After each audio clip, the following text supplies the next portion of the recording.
Hello guys, in this video I'm going to show you how to schedule notifications in the Asana app.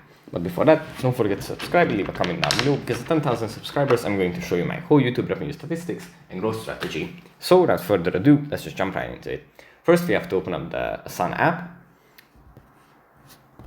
And here it opens up in the home menu where we have our projects and tasks. From here we have to tap on the account. Then in the notifications section we find Do Not Disturb.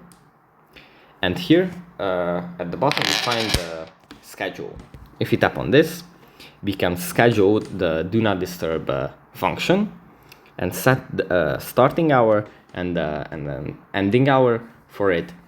So we only receive notifications between these two times, and then we can just have a working window set for our account. So that's pretty much it for this video. Hope it was helpful for you guys, and I'll see you in the next one. Bye.